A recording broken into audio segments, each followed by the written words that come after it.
Malabar home appliances and home needs Pandikkad മേലിയങ്ങാടിയിൽ പ്രവർത്തനം ആരംഭിച്ചിരിക്കുന്നു. മലബാറിന്റെ 2 ഷോറൂമുകളിലും വമ്പൻ ഓഫറുകൾ ഒരുക്കിയിരിക്കുന്നു. എല്ലാ പർച്ചേസിനും 5% മുതൽ 60% വരെ ഡിസ്കൗണ്ട്. ജൽജീവൻ മിഷൻ പദ്ധതിക്കായി പൊളിച്ച റോഡുകൾ ഗതാഗത യോഗ്യമാക്കണമെന്നാവശ്യപ്പെട്ട് കീഴാറ്റൂർ ഗ്രാമപഞ്ചായത്ത് ഭരണസമിതി അംഗങ്ങൾ ജില്ലാ വാട്ടർ അതോറിറ്റി ഓഫീസിന് മുന്നിൽ പ്രതിഷേധിച്ചു. ജില്ലാ പഞ്ചായത്ത് പ്രസിഡന്റ് MK റഫീഖ പ്രതിഷേധ ധർണ ഉദ്ഘാടനം ചെയ്തു. കീഴാറ്റൂർ ഗ്രാമപഞ്ചായത്തിൽ ഉൾപ്പെട്ട പല റോഡുകളും ഇന്ന് ഗതാഗത യോഗ്യമല്ലാത്ത അവസ്ഥയിലാണ്. ജൽജീവൻ മിഷന്റെ പ്രവൃത്തി മൂലം റോഡ് പൊളിച്ചിട്ടതാണ് ഇതിന് കാരണം.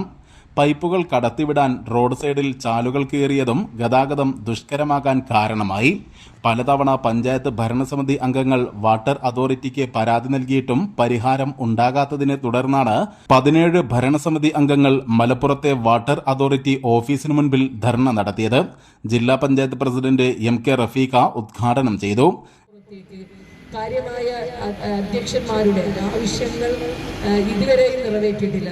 നമ്മുടെ ആവശ്യം എന്ന് പറയുന്നത് ജൽജീവൻ മിഷൻ പദ്ധതി പ്രകാരം റോഡുകളെല്ലാം ഇവർ പൈപ്പ് ലൈൻ ഇടുന്നതിന് വേണ്ടി വെട്ടിപ്പൊളിച്ചിട്ടുണ്ട്.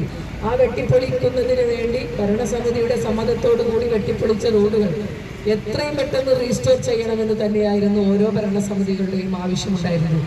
പക്ഷേ അതങ്ങനെ അനന്തമായി നീണ്ടുപോവുകയാണ്. കാരണം പൈപ്പ് ഇടുന്നത് ഒരു കോൺട്രാക്ടറാണ്, റോഡ് റീസ്റ്റോർ ചെയ്യുന്നത് മറ്റൊരു കോൺട്രാക്ടറാണ്. ഇതിനൊരു ഏകീകരണമില്ലാതെ മുന്നോട്ട് പോകുന്ന ഒരു അവസ്ഥയാണ് മലപ്പുറം ജില്ലയിലുള്ളത്. ഈ അവസ്ഥയ്ക്ക് ഒരു പരിഹാരം കണ്ടെത്തുന്നതിന് വേണ്ടിയിട്ടാണ് കീഴാറ്റൂർ പഞ്ചായത്തിന്റെ ഭരണസമിതി ഇങ്ങനെ ഈ അവസ്ഥയിലും ഒരു വാട്ടർ അതോറിറ്റിയുടെ മുമ്പിൽ വന്ന് സമരം നടത്താനുണ്ടായ ഏറ്റവും പ്രധാന കാരണം. ഗ്രാമപഞ്ചായത്ത് പ്രസിഡന്റ് ജമീല ചാലിയത്തൊടി അധ്യക്ഷത വഹിച്ചു.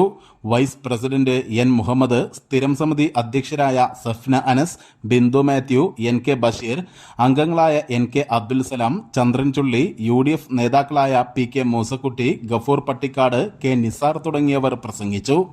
News bureau, Keezhattoor.